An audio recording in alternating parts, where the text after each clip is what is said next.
Welcome to the Unitarian Universalist Congregation of Fort Myers, where our mission is to love, serve, and grow. To those on Zoom, welcome. We're glad you are here. Welcome to you who are checking us out. May you find here what you seek. Members and friends, welcome back. To all participants in today's service, the musicians, the tech team, the welcome team, and the ushers, and Reverend Sue,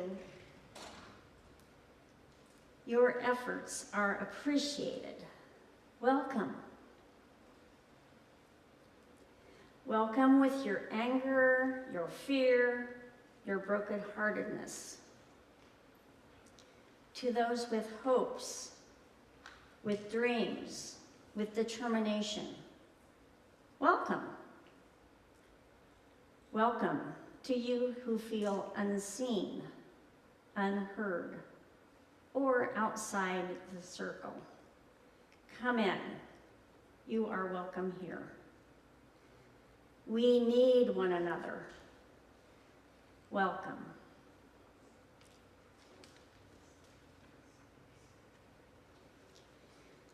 To our guests, we'd like to get to know you, so please complete a connection card found at the welcome table and take a yellow cup for your coffee after the service. Good morning. Today we gather in community as seekers of wisdom, builders of meaning, travelers on a shared journey. For those of you who have ever lived in or visited New England, you may have noticed the iconic stone walls that crisscross the fields and forests. These walls, built by hand over centuries, stand as testaments to labor, perseverance, the passage of time. They mark boundaries, they tell stories, they remind us of where we have come from. But here in Florida, you find something different, an absence of stones. The landscape here is sandy, the earth is soft, and the deep history of this land is told not in stones, but in water and in wind and in the ever-shifting and changing soil. Welcome to our service about the power of stone. We begin this morning with a poem by E.E. Cummings. Maggie and Millie and Molly and May went down to the beach to play one day. And Maggie discovered a shell that sang so sweetly she couldn't remember her troubles. And Millie befriended a stranded star whose rays 5 languid fingers were. And Molly was chased by a horrible thing which raced sideways while blowing bubbles. And May came home with a smooth round stone, as small as a world and as large as a lone. For whatever we lose, like a you or a me, it's always ourselves we find in the sea. Please rise in body or spirit as we begin our service by lighting our chalice and reciting the words of our covenant. Love is the spirit of this congregation, and service its law. This is our great covenant, to dwell together in peace, to speak the truth in love, and to help one another. Our opening hymn is number 146, Soon the Day Will Arrive.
Stacking rocks, or building cairns, is an ancient and timeless practice found in many cultures, used to mark paths, burial sites, mountain summits, and other landmarks or sacred places.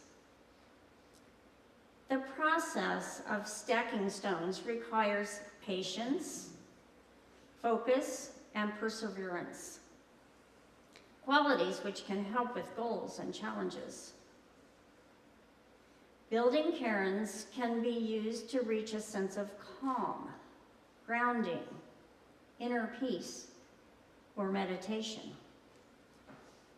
Cairns can be used as an altar, where each rock can represent an intention of gratitude.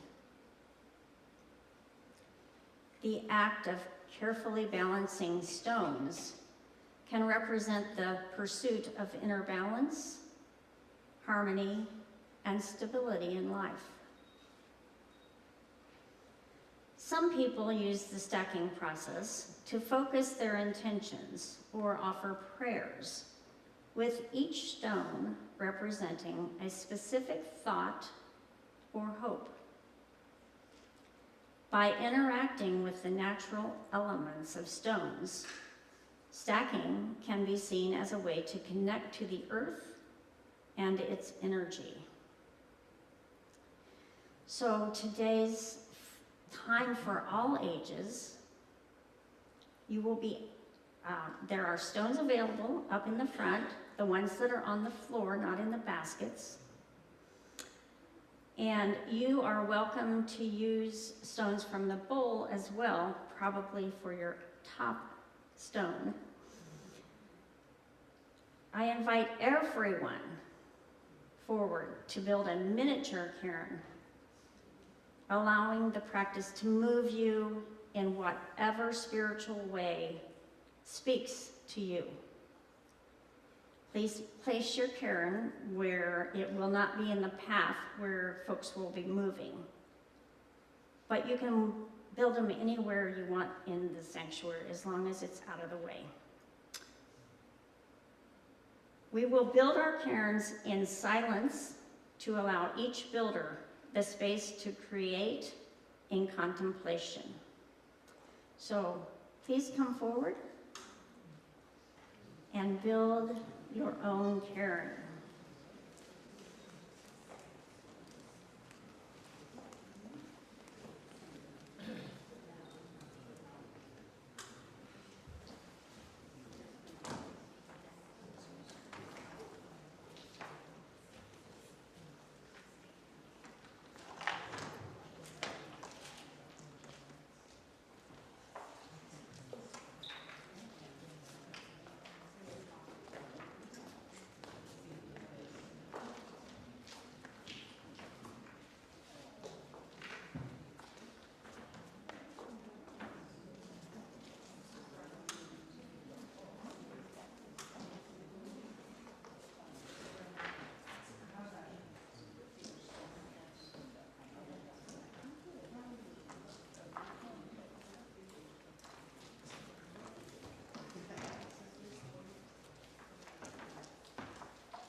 There is both a permanence and an impermanence to cairns.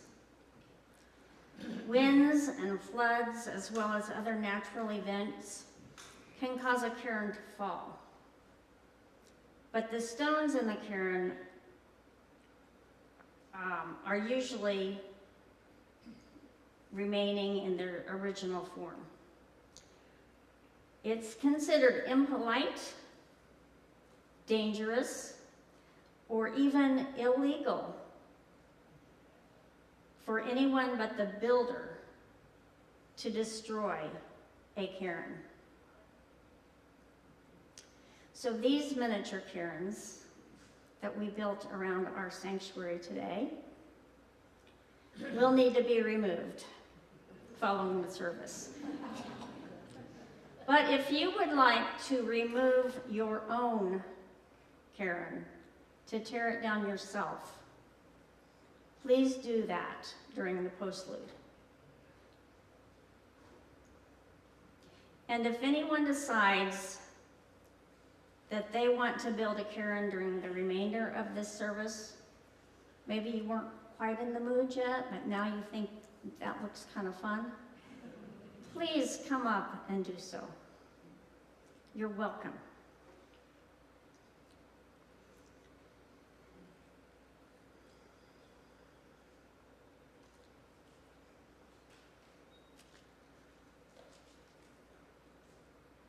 I think everybody here knows of somebody in their life that is, in their own minds, all-powerful. They're maybe on a power trip. They think that whatever they do is right, however they think is right, and however the other thinks is wrong. So some people that a lot of people consider to be on this kind of a power trip are people like politicians, doctors, maybe a CEO of a big corporation, maybe your husband, maybe your boss. But for me, that person was a federal judge. Now, I wasn't in trouble. I worked for the federal courts. And the judge I worked for was pretty judgmental.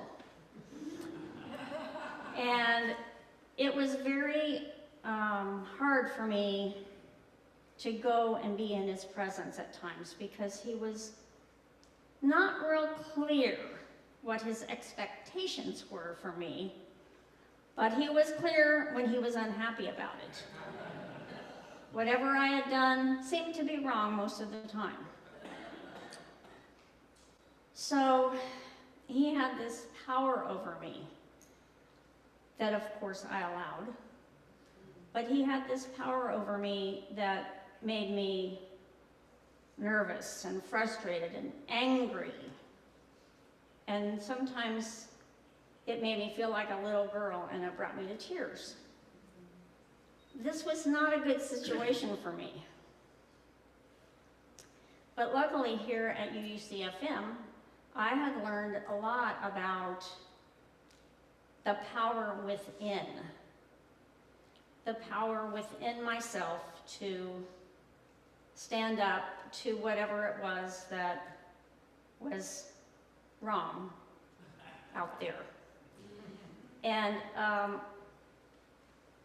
sometimes I was still unable to dig in and find that power within me.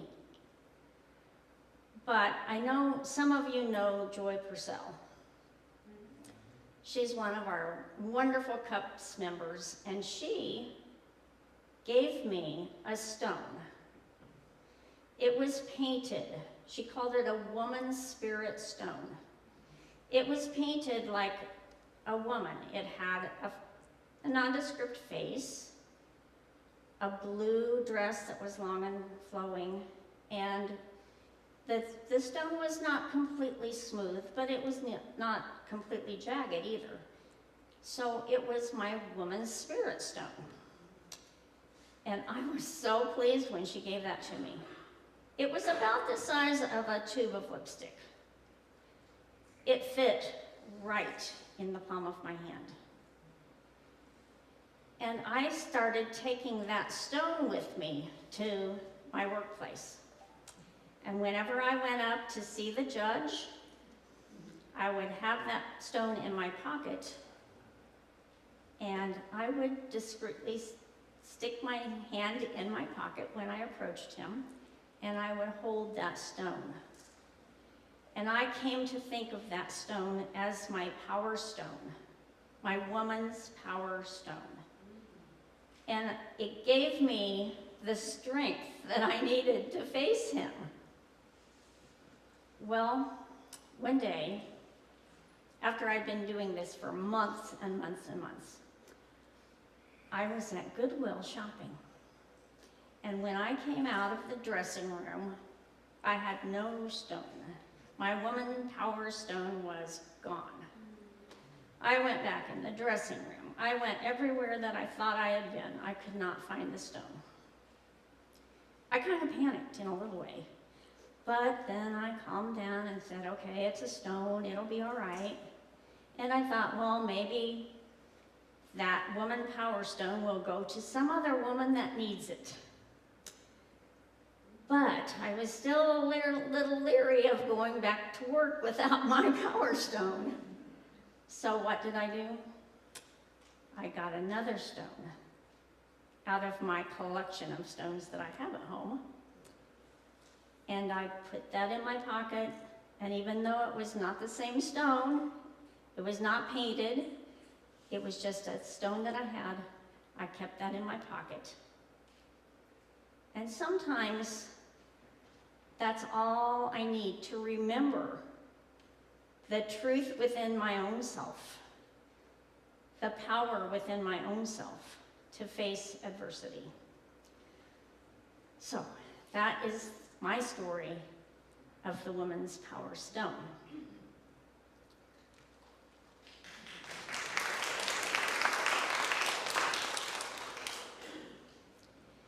So the power of a stone in the hand can be a tangible way to concentrate our intentions, our joys, our sorrows, and prayers. By observing the attributes, its sparkles, or cracks, or striations, its smoothness, or its jagged edges. That stone may whisper an answer to whatever the moment stirs in us.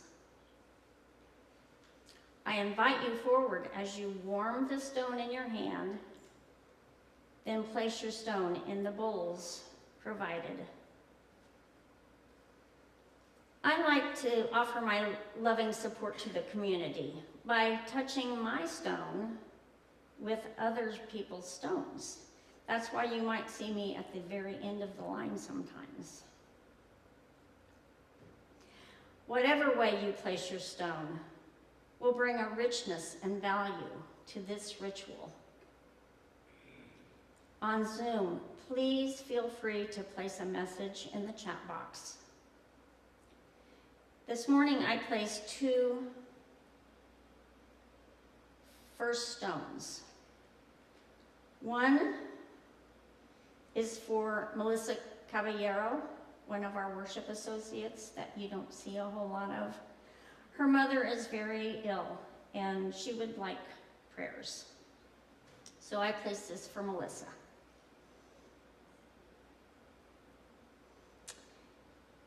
And the second stone is placed for Jane Petrarca's very good friend, who is just found out that she is having pancreatic cancer. I'm sorry, I stumbled on that. Her name so that you can pray for her is, sorry, I lost it, Lynn Joyce. I'm so sorry, Jane. But Lynn Joyce, this is for you.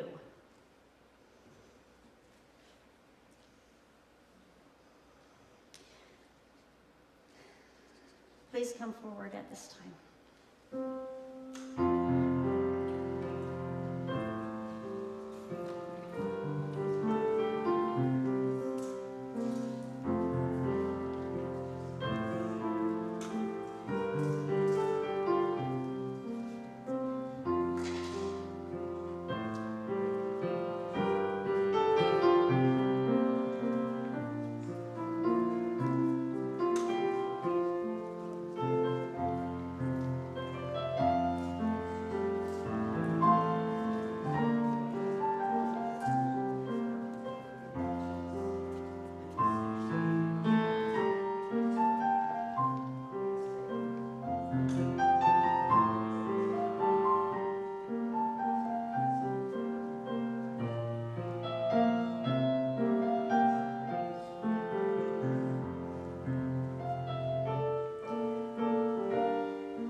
I'll place one final stone for all those things that we're holding close in our hearts. Let us be mindful of the power of love and of community to heal and to uphold life. Blessed be and amen. Feels like we need a really big stone right now. Let us join our hearts in the spirit of prayer and meditation.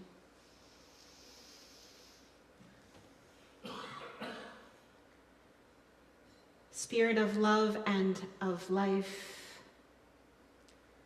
let our stones, real or figurative, be our prayer today, carefully placed, holding all that is in our hearts and all that is on our minds.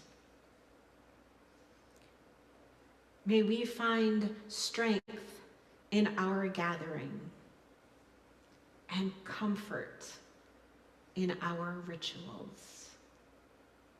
Blessed be, and amen. I'd invite you to stay seated and let us join together in our reflective hymn, verses number 1 and 2 of number 128, For All That Is Our Life.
I have walked through many of the woods in New England, living in Maine and New Hampshire and Vermont, hiking the Appalachian trails and the white and the green mountains and the flat forests as well. It's amazing. Everywhere you go, you come across these old stone walls. Sometimes you have hiked miles into the woods and there is nothing around, no homes, no sign of civilization at all, and yet there it is. This amazing stone wall put together. These walls, of course, once marked pastures and farms. But in this day, they remind us how the landscape we see today is not the same as the landscape of yesterday. These stones were placed probably by farmers, pulled the stones from the earth by generations, clearing the land, clearing the fields, so that life for them could take root, so that the cows could freely graze, so that the crops could be planted. These walls were built out of necessity, but maybe, I like to make this up in my head, maybe they tell a deeper story. The stones, heavy and sometimes unyielding, I look at them and sometimes I wonder, how did they ever move these stones before the time of tractors and cranes? Heavy and unyielding, they remind us of the effort required to build something that lasts. Our lives, this community, shaped by our efforts. Each of us carries stones, our commitments, our struggles, our joys. We have placed them here. Some of us carry a powerful stone, to empower our beings. Here, we hold the stones of work and justice and love and community, and really it is like building a stone wall. It takes time and patience, many hands working together.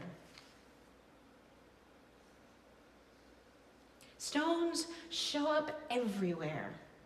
They show up a lot in faith traditions. In the Christian scriptures in Matthew, Jesus speaks of the wise person who builds their home on stone, a stone foundation that can withstand the storms. In the Hebrew scriptures, in Genesis, Jacob sets up a stone pillar to mark the place where he encounters the holy. Stones are in sacred texts across all faith traditions, symbols of strength, permanence, encounter. Throughout history and in our culture, stones show up, and those stone walls as well. They are not just to divide us, but also as a meeting place. I'm going to read a little excerpt from Robert Frost's poem, The Mending Wall, as he reflects on the annual ritual of rebuilding the wall between neighbors. He writes, "Something there is that doesn't love a wall, that sends the frozen ground swell under it and spills the upper boulders in the sun, and makes gaps even two can pass abreast. The work of hunters is another thing. I have come after them and made repair, where they have left not one stone on a stone. But they would have the rabbit out of hiding to please the yelping dogs. The gaps, I mean, no one has seen them made or heard them made. But at spring mending time, we find them there.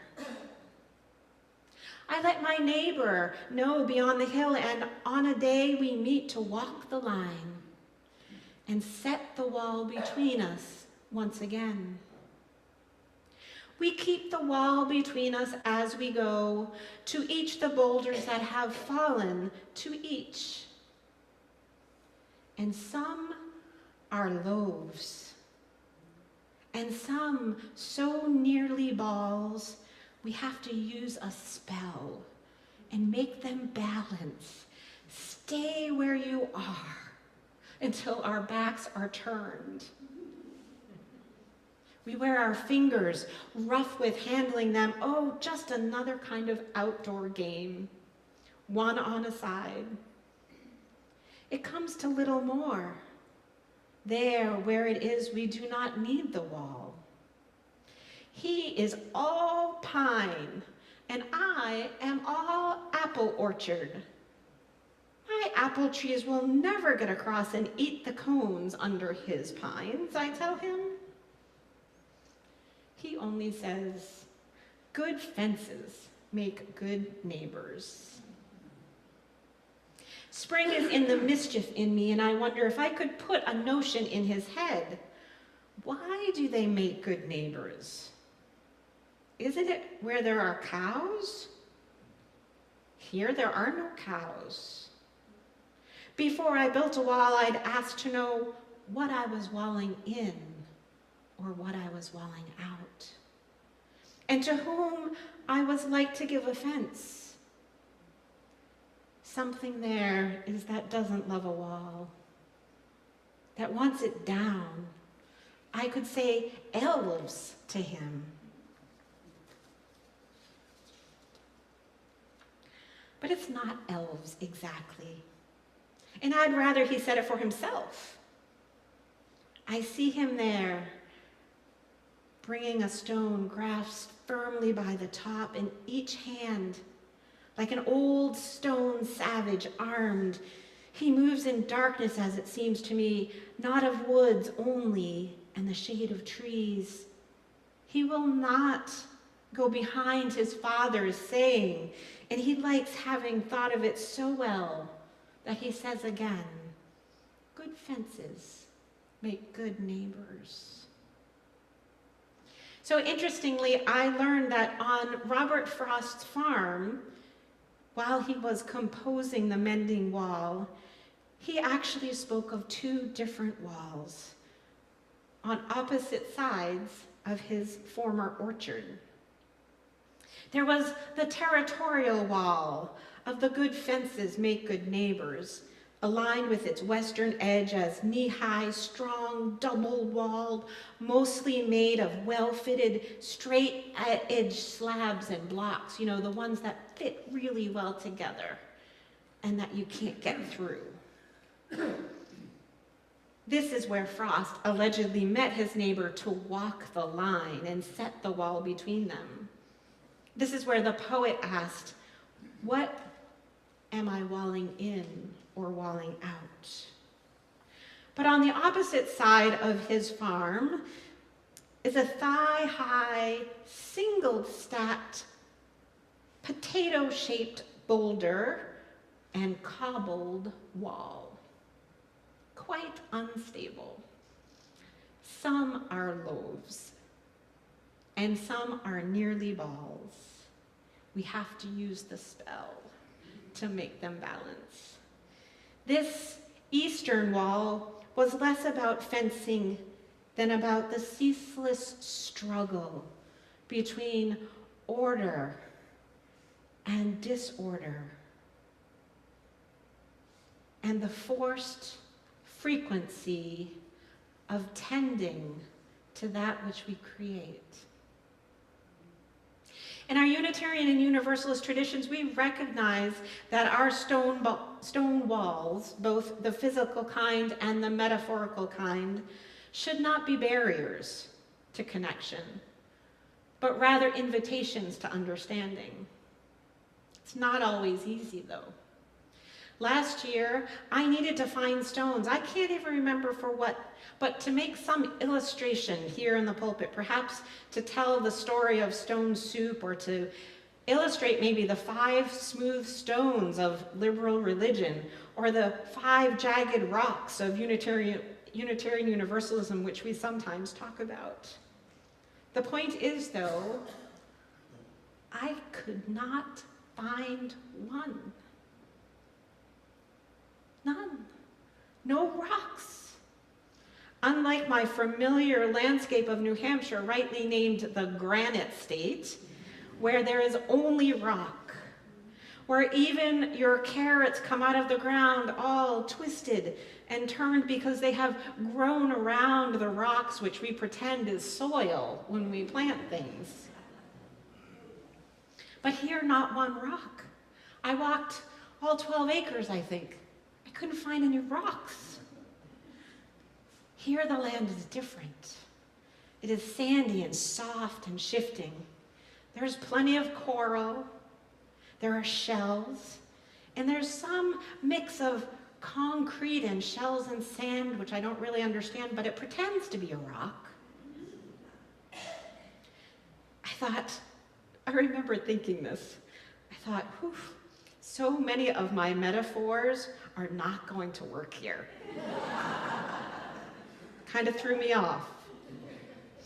So that's why we need the E.E. Cummings poem. We need the combining of facets of the sea and the land and the stones, as well as the mending wall of Robert Frost. But what I thought about is that this absence of stones can also teach us something. Because without stones, the landscape is more fluid.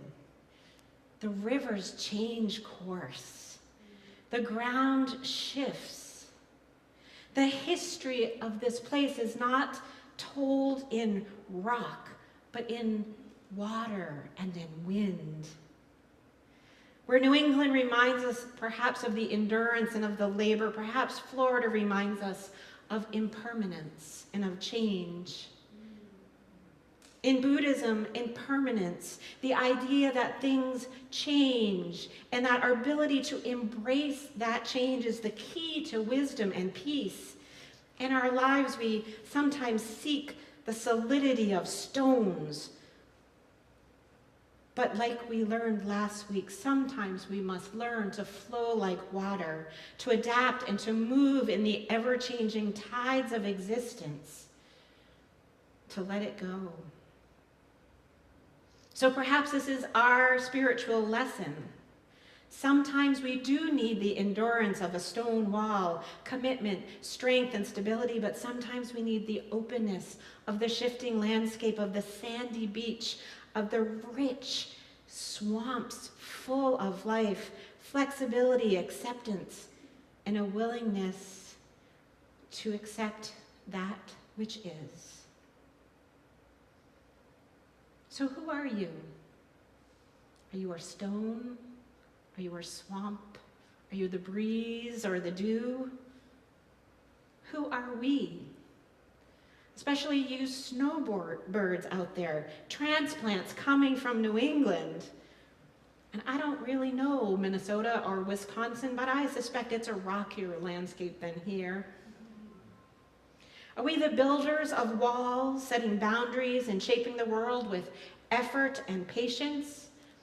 Or are we like the Floridian landscape, learning to adapt, to move with the changing times, to embrace the impermanence? Perhaps as Unitarian Universalists, or hurricane chickens, as Patty calls the group of migrators, we are called to be both. We are called to build and to work for justice, to create communities of love, to lay strong foundations for a better world, but we are also simultaneously called to let go, to release the old habits, to move with the tides, to recognize that life is ever changing, even those stone walls that crumble and fall. Sometimes the most sacred thing that we can do is simply be present to that which is. Today we built some cairns in the metaphorical style of the New England stone walls. Now, as you might know, these cairns are actually surrounded by controversy. These artistic cairns that spring up in many different places often destroy the homes of animals, change the landscape, send a hiker off course, and ruin the original landscape. The National Park Service has said that you should not build them. I'm not sure the National Park Service is around anymore. Here's where I get to say this week that, guess what? It's complicated. How rocky our path is to navigate the world in this moment. How rocky is our path? And now with all this building and taking down, the symbolism and metaphor, we need to go out into the world. We are burdened and liberated both by the everyday events of our nation. They are so heavy, like the stones. But we know we can also go out into the wind and the water. Gratefully, we are close to the sea. How amazing it is that we can spend moments in community reflecting, paying attention to our hearts, placing carefully and merging our stones so that the weight of the world and what we carry might just be a little bit lighter when you leave today.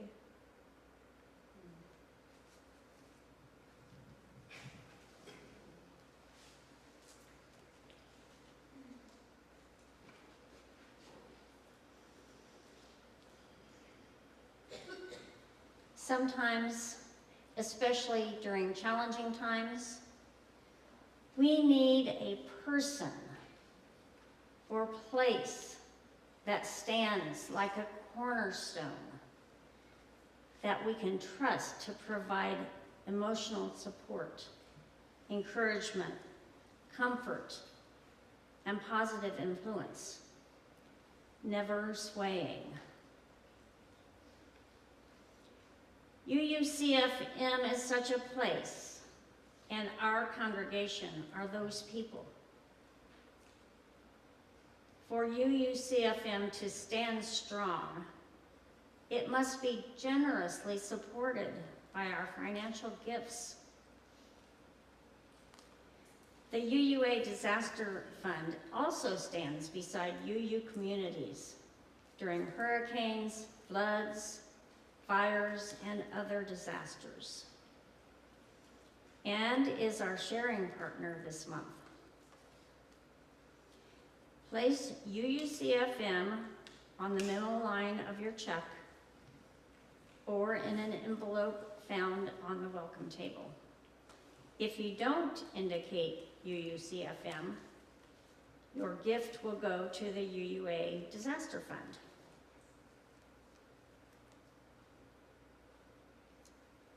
The choir will be singing Standing Stone by Melanie DeMoore. Melanie says that she wrote this song for a friend of hers who was diagnosed with a very vigorous form of cancer. And she couldn't think of anything to do for her friend other than to stand there and be there for her. So as the choir sings, please be generous in your giving.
Please rise as you are able as we join together in our words of gratitude.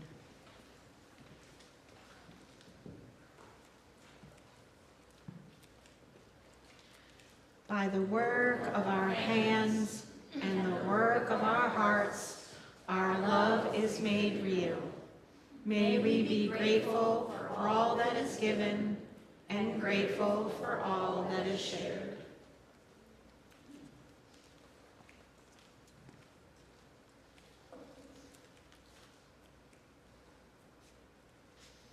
As we extinguish our chalice, we join in these collective words.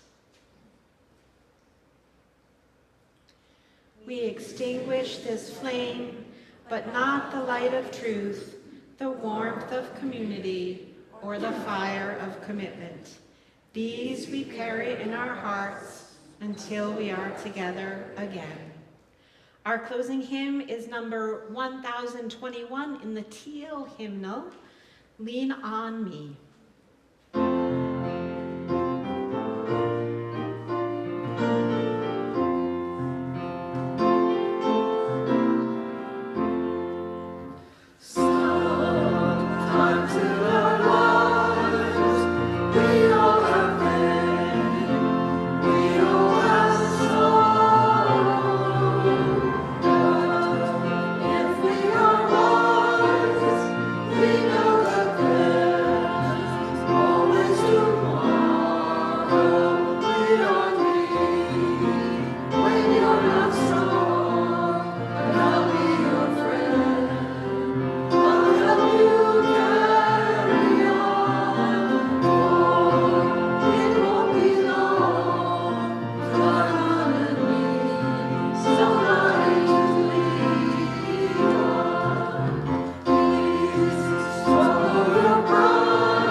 With the strength of stone and the fluidity of water, may we honor the work of our hands and the wisdom of letting go. May we find the wisdom of the stone walls as well as the open fields, and may we walk together, building, unbuilding, and rebuilding as we journey together, shaping a world of justice, of love, and of connection. May it be so, and let us go in peace. You may be seated. I'm so grateful that you joined us today, for this is probably the last time I'll be here before I go north to Tennessee for the season. After Reverend Sue and I leave the sanctuary, please greet your neighbor and then join others in Hobart Hall for refreshments and conversation. On Zoom, please stay on for connection and conversation with each other. We look forward to seeing you all again next Sunday. And don't forget, if you'd like to tear down your own cairn, do so during the postlude.